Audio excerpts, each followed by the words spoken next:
And we continue at 1:06 in the afternoon on the John Phillips Show. Mr. Randy Wangs in Culver City. John, minutes ago at Politico's Sacramento Summit, Senator Alex Padilla was asked about the rumors that he's thinking of running for governor. Could you have a greater influence in the governor's mansion? Boy, there's a room to get an easy laugh. Yeah, no kidding. What makes you say that? Well, my colleagues... It's like there's a laugh track to a sitcom with this. Was there a 2-drink minimum? Well, my colleagues reported this week, Melanie Mason and Jeremy White, that there was polling in the field with your name attached or asked. What did it say? I'm curious if you've seen it. Wow, this guy's killing. I hear he's regarded as a comedy genius in France. I have not. Look, and I appreciate the question. I've gotten just a few calls and text messages here over the last 48 hours, but in all seriousness, I'm focused. I'd encourage everybody to focus on this November 4th. Yeah, as soon as they say I'm focused, we can duck out. Who cares? I'm focused is the politician to English language version of I'm not going to answer your question. Well, here is the cautionary tale for Alex Padilla. Karen Bass was in Congress for a very long time in a very safe seat and got bored and thought it would be fun to come back and become mayor of L.A. And look what kind of dumpster fire she has.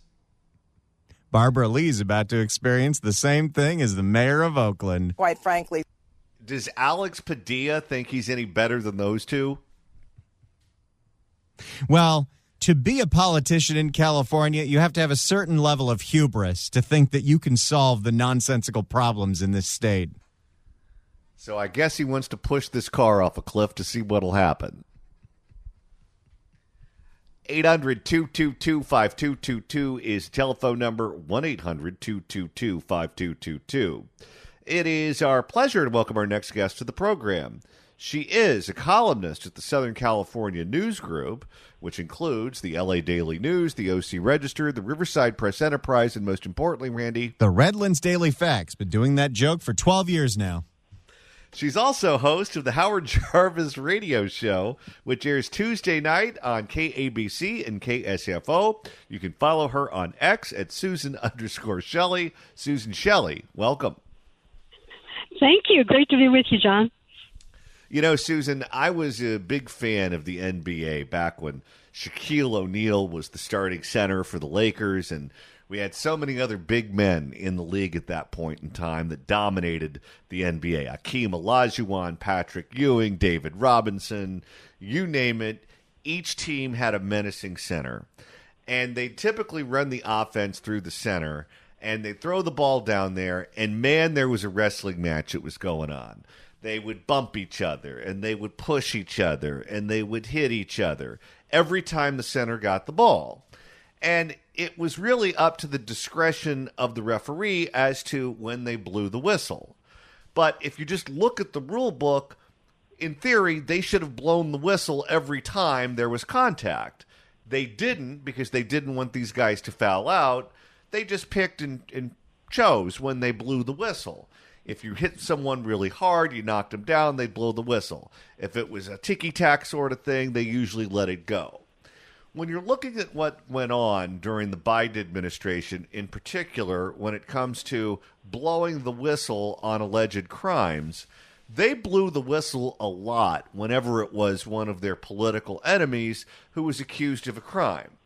Now, when you're dealing with financial issues that are typically in gray areas, I guess if you looked at the law and said, okay, we're going to apply it to the letter of the law, then you could blow the whistle whenever it is that you wanted to. One of the tools that they used frequently was, well, you overinflated the size of your net worth to obtain loans that you otherwise wouldn't have been able to qualify for.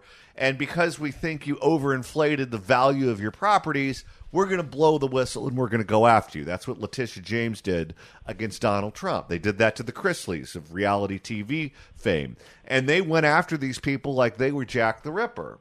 And they looked the other way when other people did it, but boy, if one of their enemies did it, they went after them with knives.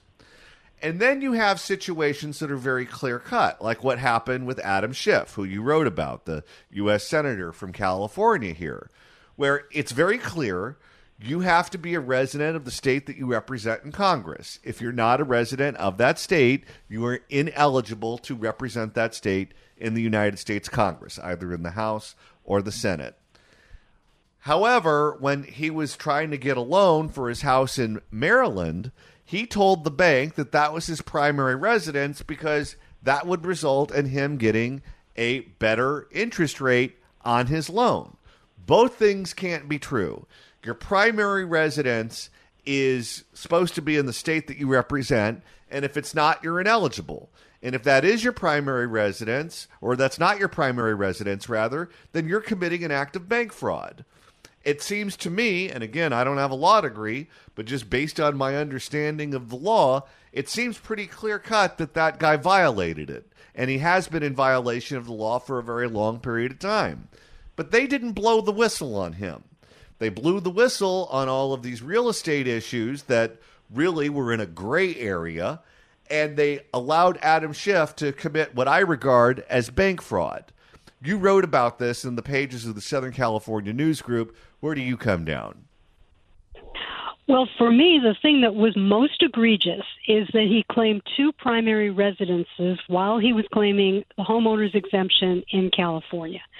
And as everyone who's been affected by the Proposition 19 inheritance changes in property tax has experienced, when you inherit a home, you must move into it in order to keep the Prop 13 base year value that keeps the property tax bill the same. You must move into it within 1 year.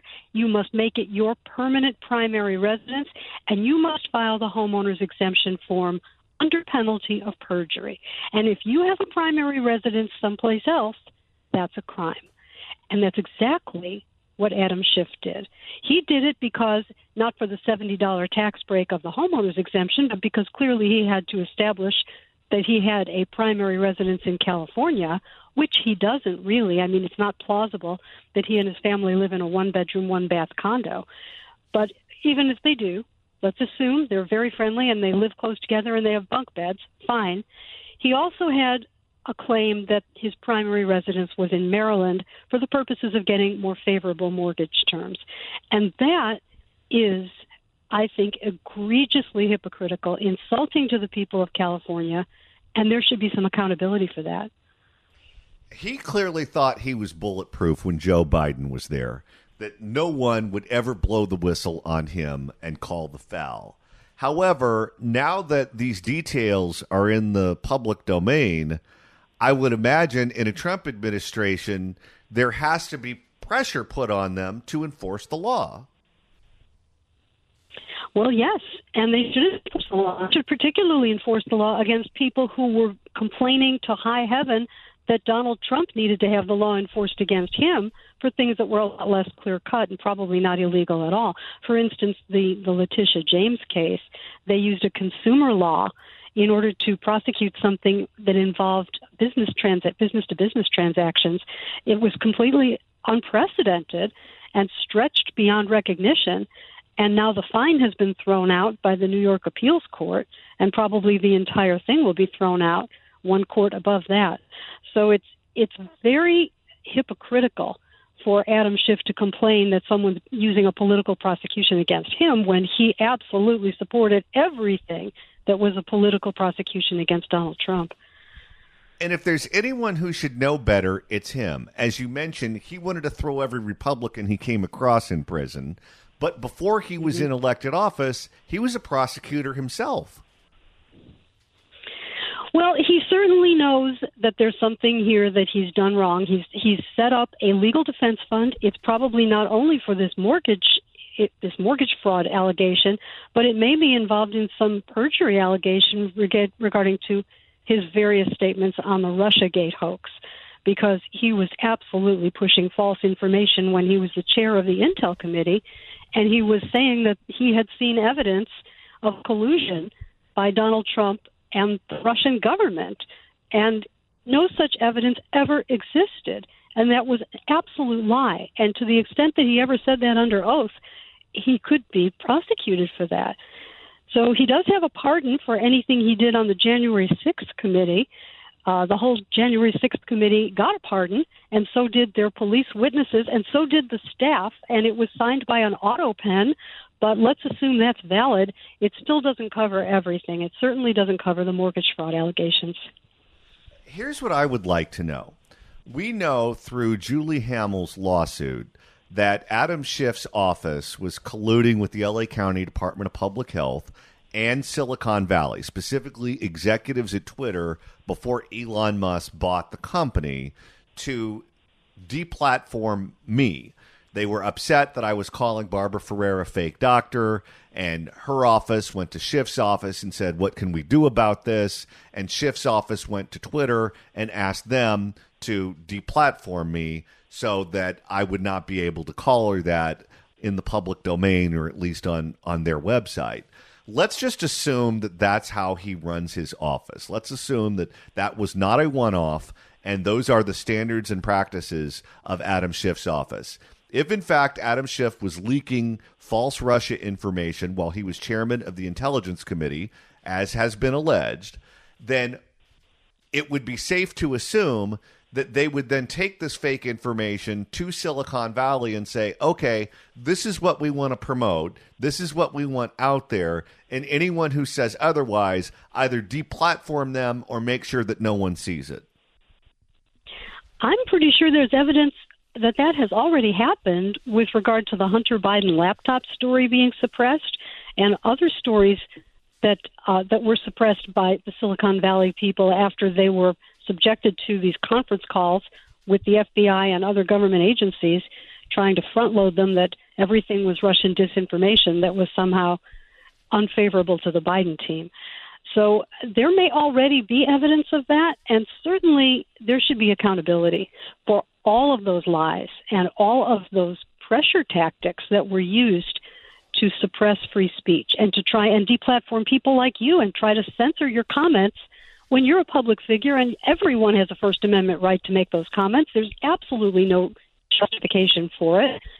And to use these national security inferences to say, well, I'm the chair of the Intel Committee and I can't tell you how I know how dangerous this is, but this is dangerous, that is despicable.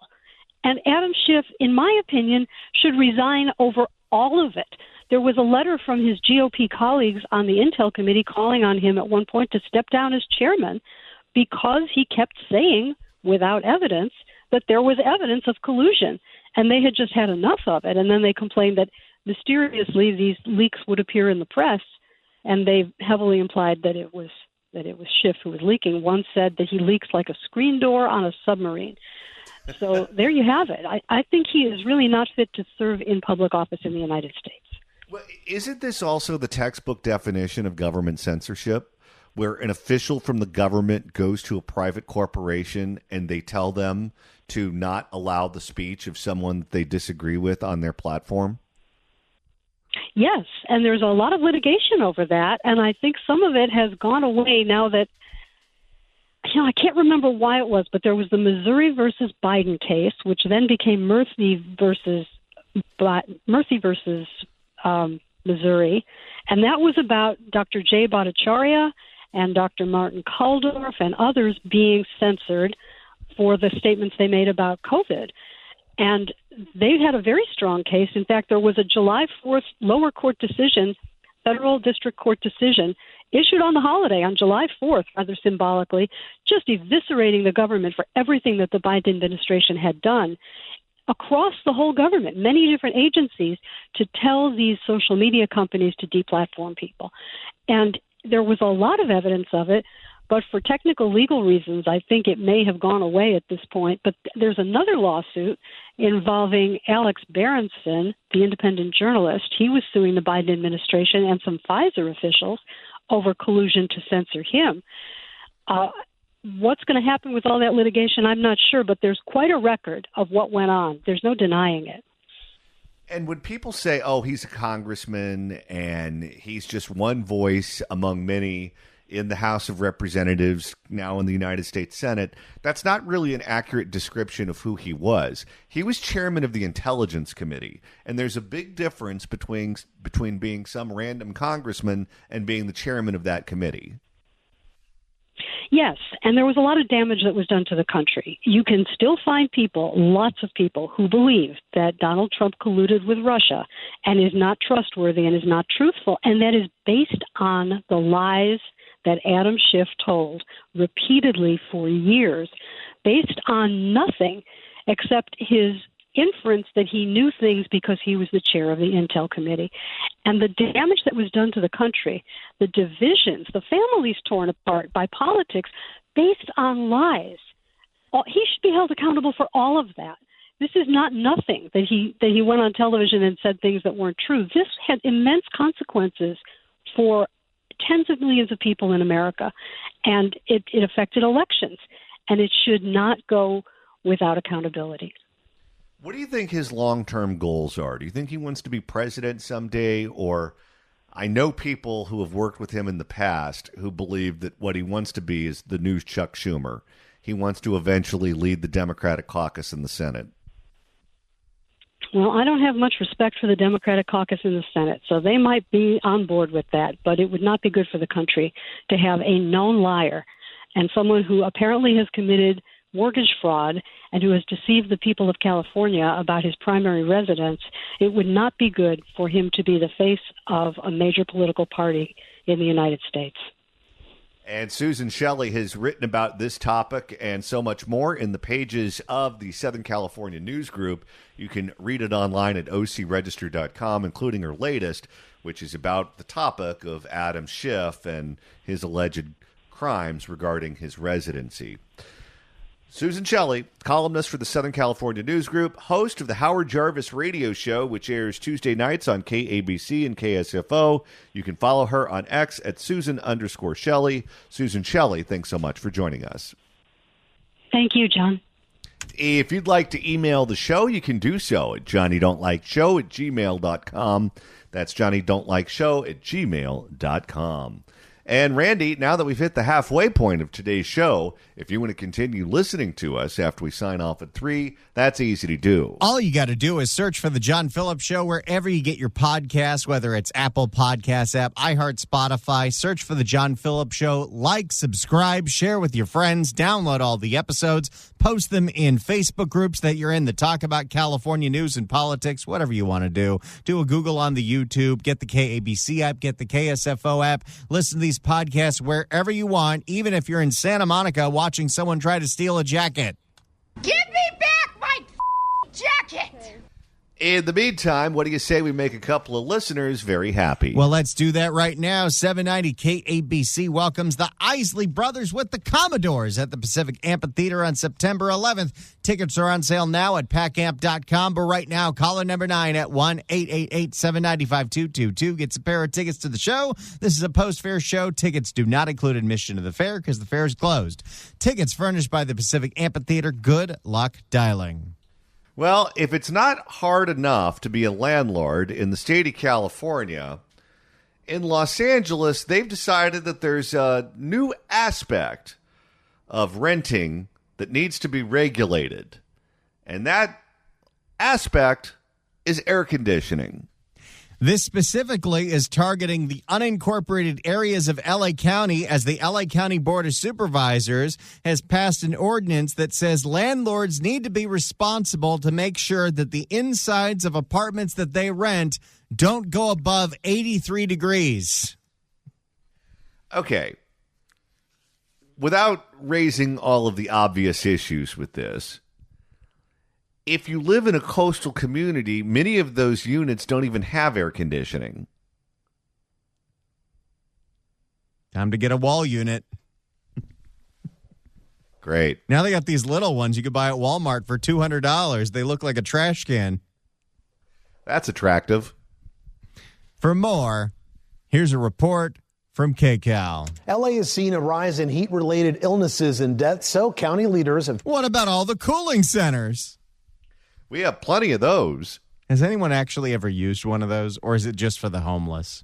Not me. Passed a first-of-its-kind ordinance. KCAL's Cara Fenstrom shares what it ultimately mandates as well as concerns about the required change. East LA is one of the unincorporated areas of LA County with a lot of older apartments that get very hot when temperatures rise. The manager, I don't know why don't put the AC in other apartments. Why'd you rent a place that doesn't have AC? That's on you. Wouldn't that be the first question you would ask?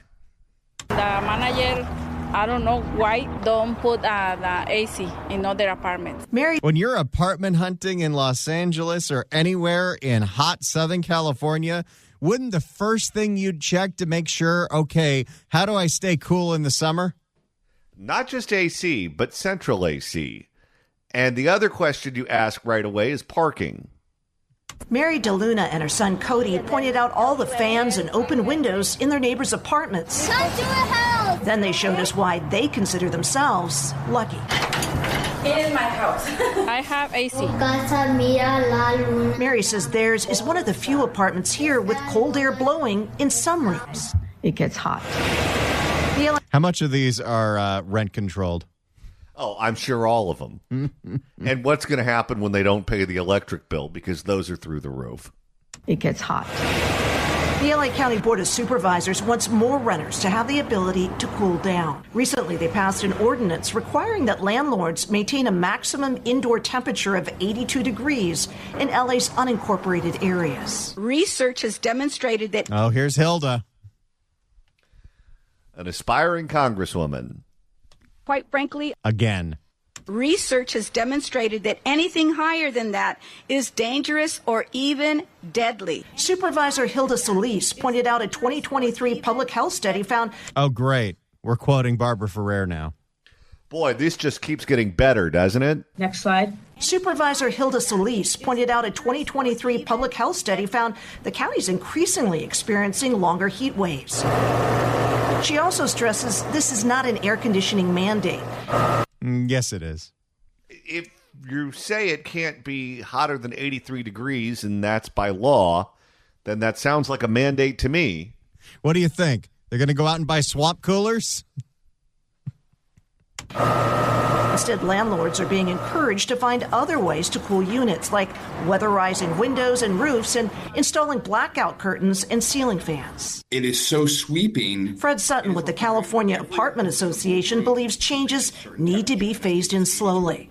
The new ordinance does give. Are they going to be able to raise their rents to compensate for all of these improvements they now have to make to these slums? You would think so, because the cost is going up for the landlord. The new ordinance does give smaller landlords more time to ramp up, but property owners with more than 10 units have until 2027 to fully comply. This requirement for every single room to reach that temperature is going to be virtually impossible. Although it's not a direct mandate for air. Wait, even like the laundry room and the bathroom? Because I have central air, but it doesn't go to those rooms. I might not be in compliance. No, and if you have a room that is facing the sun, and every house has one of these, where you have some rooms that are perfectly fine and perfectly cool, but at certain times of the day, you have some rooms that feel like they're on the sun. I have centralized AC. I have a brand new unit. I have two of them. And it doesn't matter. The AC can't keep up with the sun if the sun's in a certain place. You know, my house has technically two masters, and one is constantly shaded, and the other one's hitting the sun all day. Guess which one I chose to be my bedroom? Although it's not a direct mandate for air conditioning, Yes, it is. But what happens if you put the AC in and it's still hotter than 83 degrees? is a de facto mandate. On the hottest days of the year, as we're experiencing right now, every single room, one of those rooms is going to get above 83 degrees. He says many landlords are already struggling. So you've had rent freezes, you've had eviction moratoriums. Yeah. And by the way, all those eviction moratoriums, what have they done? They have sent so many mom and pops leaving the industry and selling their old units to the private equity people. No, that was the takeaway from COVID. COVID was brutal. If you're a mom and pop landlord, I don't know how you survived COVID.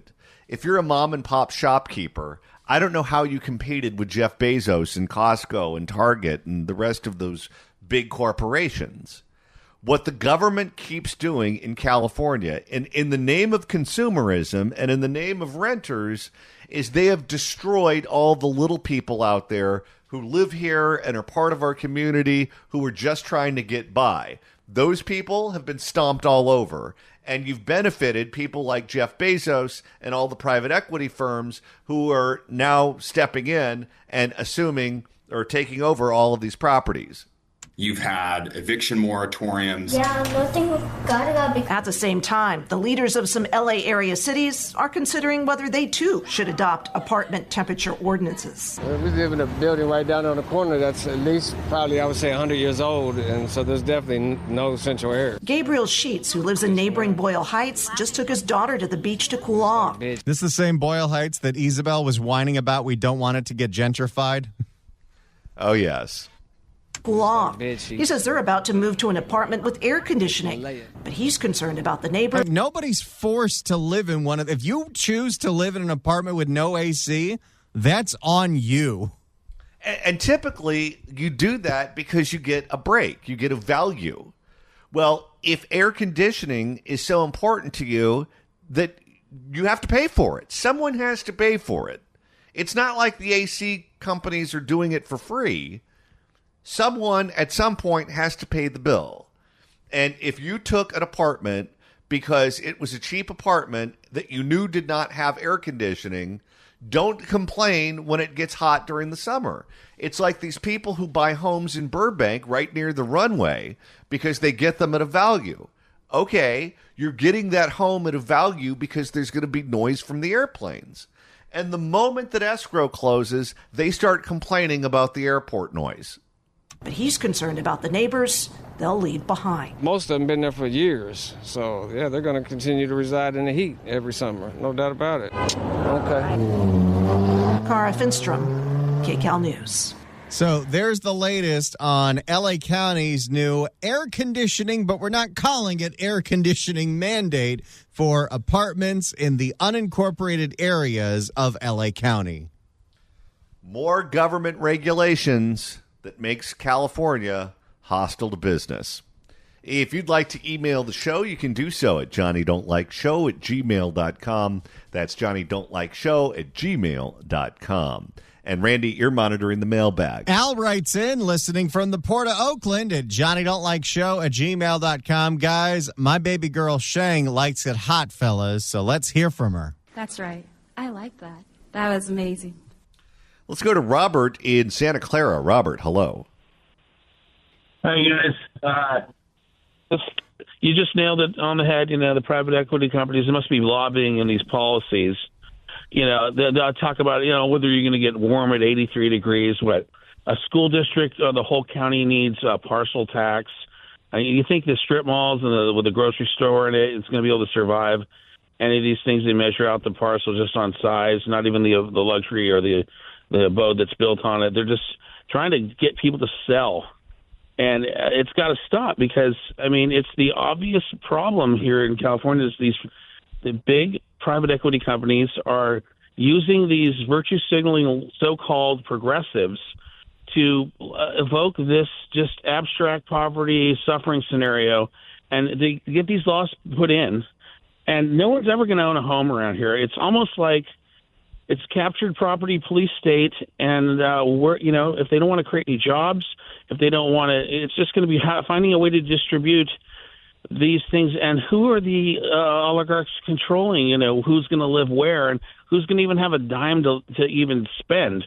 You know, the wages can't catch up with this inflation. You know, with the insurance costs, gas taxes, you name it. When are we going to have a normal economy? You know, and where you can have incentives and we respect the landlords. It's just they're going after these poor mom and pops, and they get squatted on, or they get every unfriendly law, whether you're a small business or you're a landlord. It's ridiculous.